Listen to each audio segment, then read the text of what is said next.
Yeah, it's a great point. I'd be interested in hearing more about your research process because it sounded like I've listened to a few of your podcasts and it sounds like you just basically analyze. You might look at one market, analyze every company in that market. So can you tell us a little bit more about that process? So when I started 20 something years ago, I come from Croatia, and there was 2000, that was 2002, and on the market I think there were about 50, 60 names, and I was looking to find the best businesses to invest in that lead to my goals.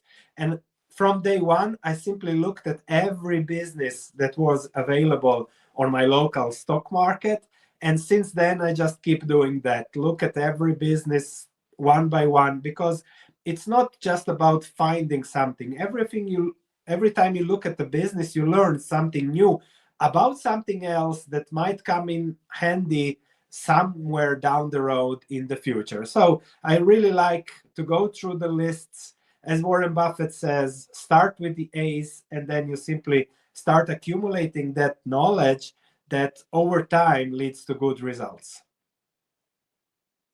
Yeah, it's a great point. And what does that look like? Is that just looking at the income statement? Is it going deeper, or is it just sort of very high level? And then you might see something that interests you, and then you'll keep I think it researching. depends also on the business. What are you looking? Everyone has the numbers. We all have the numbers today. The data is out there. You can run a screen, and everybody has the data. But then you have to go beyond those numbers to understand the story and how the story is connected to that data. Because if the data and the story are mispriced, then it might be interesting. And perhaps the most interesting thing to look at is the market looks at short-term things.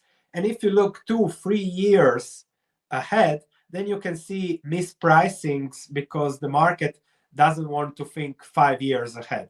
And if something will happen 5 years from now with a higher degree of certainty, some new investment, some new plant, or something like that by a business that will lead to higher cash flows, that's often not properly discounted by the market. And the only way to do that is to really look at the data and then also at the story, connect it, and then go forward. No, definitely interesting. So, what attracted you to value? You mentioned at the start it's sort of more to do with predictability or just being able to, I guess, go into the numbers, predict cash flows, and go from there. Versus growth, which is, I guess, more high growth. Well, people talk about value and growth, but growth is an essential part of value. I'm also always looking at, okay, how much can this business grow over time? And then you calculate also the growth and the value that's already there. The only difference between value investors, we want growth with a little bit more certainty than just growing for the sake of growing. Also profitably growing, compounding, so scaling the business. So you always look at growth, but with more certainty. And perhaps something that differentiates value investing from everyone else, you might also want to get all that growth for free. For example, people look at Apple now, the P ratio is 40. And everyone is looking at the growth from Apple Intelligence Service and this, and how to price that growth. 9 years ago, in 2016, Apple was priced at a P ratio of 10, with 30% of cash on the balance sheet compared to the stock price, because everyone was thinking this company, the business will be flat for the next 2 years. And then you could get all the Apple growth that happened eventually for free practically. So that is always the things that we are looking in the markets. Yeah, it makes sense. And is there I guess, can you go further into your? I know you've talked a little bit about how you'd look into a company. What would be the next step? So say you find a company, you say, okay, there's a disconnect here. What would be the next step for you to maybe push you on the way to potentially investing? First, I usually write a report down if something is interesting, because when you write something up, write a report, which I always do for my research platform, then you can understand better the risk and reward of a potential investment, compare to the sector, whether there is a positive structural tailwind I don't know, population growth helps, because you always want to invest in those sectors that have positive growth ahead, because even then, if you make a mistake, the positive growth will save you. So you start at developing that story, and then over time, when maybe sometimes a year, 2 years pass, and you follow, you look at conference calls, you look at the past conference calls, what the management said, what the management did, what actually happened compared to promises. And then you start understanding the management, the goals, the business, how it compounds. And that is something that you can say, okay, now I know that business. And then depending on the price, you can consider investing in it. Yes, it's quite a long process. Is there any times where it could be shorter from your perspective, or is it normally no? You have to really understand the company well before investing. It's better to understand the company, because the market will always give you surprises. And if you don't understand the company and the stock price crashes for whatever reason 25%, you're in panic. So it is a process, and you need to give it the due time, the proper time, to understand what means owning that business. And when you have an ownership perspective and you know the company well, everything is different. Yeah, I think I listened to one of your other interviews where you said you might follow this company for a few years. Once you decide to then buy the company, you might buy a very small percentage for 6 months or so to then understand from an owner's perspective. Is that still the case? One of the best value investors out there, Walter Schloss, used to say, you need to own a stock to know the business, because without owning, you cannot really understand the correlation between the business, the stock price, and what are the opportunities the market might offer you.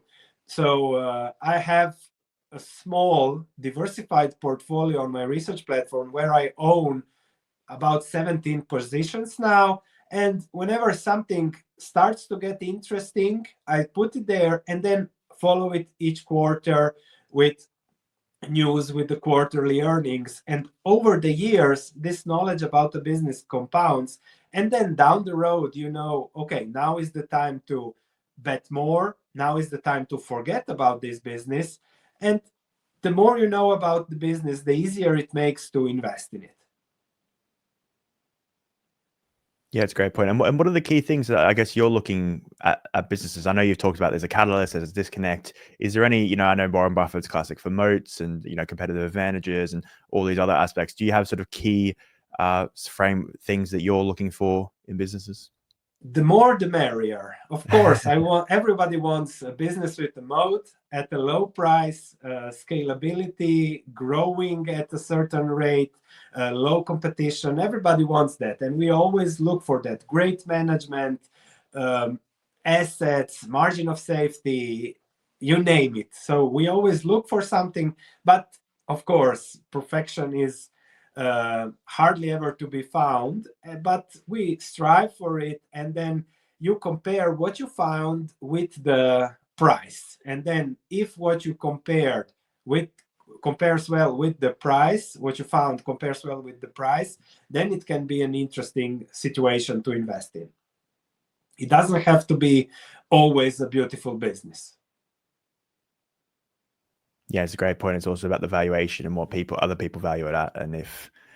But then I guess, is there any point where you would look at maybe it's a cheap business, but you still wouldn't invest in it? Because I guess some industries, there's reasons for it to be cheap. Some industries have, but then you look, okay, always ask yourself from a value investing perspective, what can go wrong? So if I invest now, what am I getting paid for the investment? How is the business delivering value to me? What can go wrong? And all those industries that always seem to be cheap, you look at things, for example, I just look at the shipping company, Danaos.